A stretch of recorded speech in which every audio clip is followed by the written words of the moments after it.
What's good, YouTube? Cardfight King here. AQUA Life Baby. You already know. So I was playtesting, and something that reminded me of this video that I really wanted to make and talk about, as well as a discussion within my Discord and my other Discord, where I talked to a bunch of really good guys who understand Aqua Force and other aspects of the game as well. But the one topic that I had thought of, especially through playtesting, is our Aqua Force G Guardians really do suck.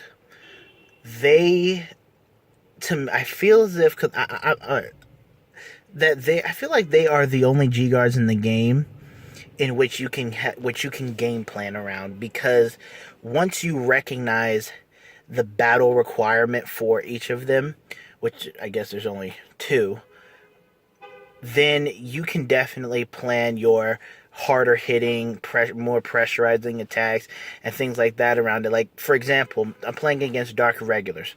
Obviously, Floatia, she gets plus 5k on the first or second battle of your opponent's turn. Ice Barrier, fourth or more of your opponent's turn. So Floatia, third battle, doesn't get any extra. Third battle and higher, doesn't get any shielding. Ice Barrier, second and third battle, doesn't get any shielding. Attack with both columns, just swing, and then swing with Gilded Rays. Swing with Gilded Rays. That whole Gilded Rays and Assassin combo on the third battle. Negates my Ice Barrier, negates my Floatia from getting any additional shielding for it being a G Guardian, which means I'm still going to have to toss out way more shielding. Ionas, on the other hand, our Super G Guard, only scales if we build up a field. It only scales depending on how many cards we have on the board. So, in that respect, sorry about that. So in that respect, our G guards can be game planned around very, very easily. If if your opponent knows what they're doing and how to plan around the turns. They see you check a heal trigger into your hand. They check your G zone, see what G guards you have, don't have, whatever it is. But generally they recognize I'm going to plan out my bigger attack, my more hard hitting, more pressurizing type of attack for that third battle. So they would have to exert some more shields. And then when you look at how the meta is going and seeing from set 11 to set 12, seeing how Vanquisher's going to be getting support soon, Blade Master's gotten support, Overlord will be getting support in set 13, new Batamas and whatnot, the decks that have the ability to have ways to get, even Gear Chronos in a sense, have ways to get rid of your field, and things like that. It scales down the guarding for Ionas. And the one thing I don't like about Ionas, and I'll compare Ionas to Isolt in a second, but the thing is that, again, against destruction decks, Ionas is not going to do too well, because we're generally not going to have that much of a field. When I play tested against Vanquisher, didn't have a field. And my feeling is for a card like Ionas, is that I'm not getting that extra shield value, that exorbitant amount of shield value, for the cost that I have to pay for its ability. Counterblast one and flip another G Guard. Yes, I get resist. Yes, I can get the stuff that cannot be hit. But what I'm not getting out of it is that shield value that I want, unless I've committed heavily to my field and build a full field and do that, and was able to maintain it going into my defense turn. Because again, a lot of these decks now can get rid of your stuff early game, can get rid of your stuff pre-stride, or pre-attacking, during like their ride phase, main phase, and things like that, which will scale down Ionas' guarding. And for the cost that you have to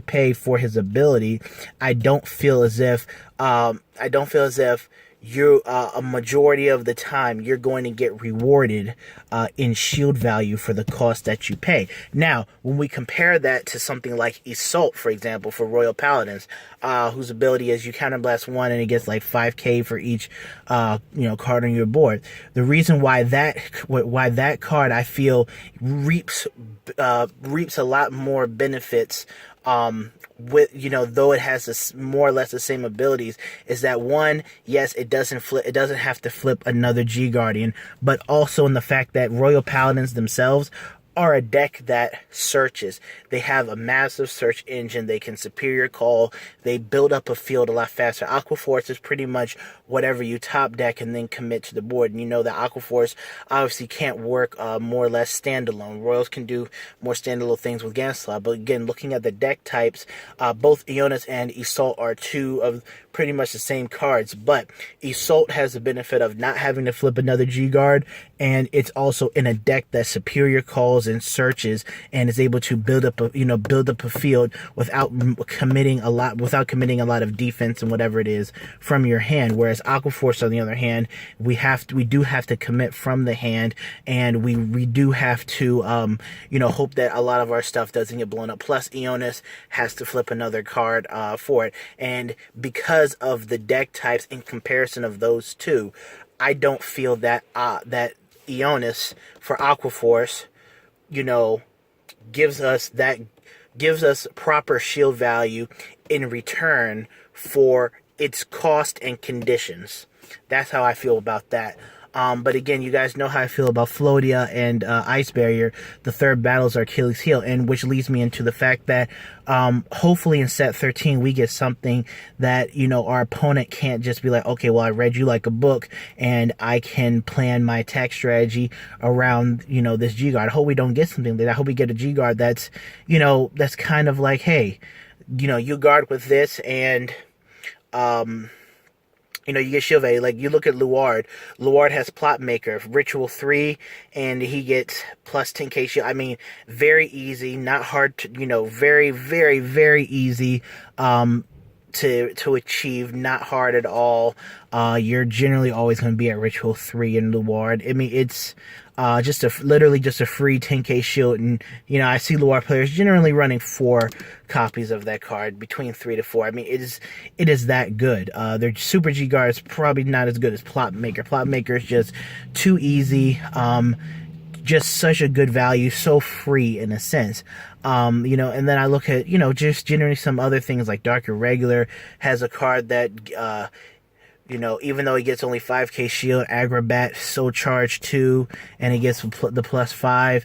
They have Saint Germain, who's, if you have a certain amount in the soul, it gets an extra 10, it gets an extra 10, so 36. Then if you have another condition fulfilled, your units get resist.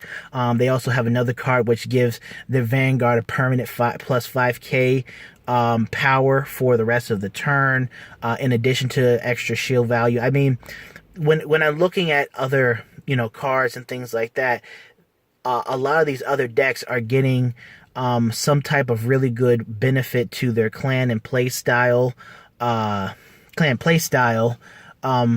are getting a much bigger and better return for the cost that they would have to pay to use that G Guardian. And I think that in Aquaforce's case, we don't get good return. We don't get any really good return for the cost and condition of Ionis, and Floatia and Ice Bear can be played around, which is why, like in my decks, a lot of times I usually take Dismal and Screw, because Screw, even though I do have to discard a card for the plus 10 shield, it's a lot more reliable because I can use it in any situation as long as I'm in GB1, obviously. And Dismal, because if something's going to be 26k, if my Ice Barrier or Floatia is going to be 26k, I'd rather have it actually do something and give me some type of reward or return for bringing the card out, which would be to protect a card. And I do still run Floatia and Ice Barrier in the deck, don't get me wrong on that, but that's generally what I'm seeing from RG guards, is that they are not good because your opponent can game plan around them, and they're not giving you a good return on their shield value with the cost and conditions, the cost you have to pay and conditions that you have to fulfill. But that's the video, guys. Hope you guys enjoyed it. Hope you guys learned something. Just speaking my mind on it. If you guys want to, definitely comment, post something in the comment below. What are your thoughts on this topic? Is there another topic that you want me to cover? Something like that. Just let me know. All right, Cardfight King, Aqua Life Baby. You already know how it is. And I'm out. Peace.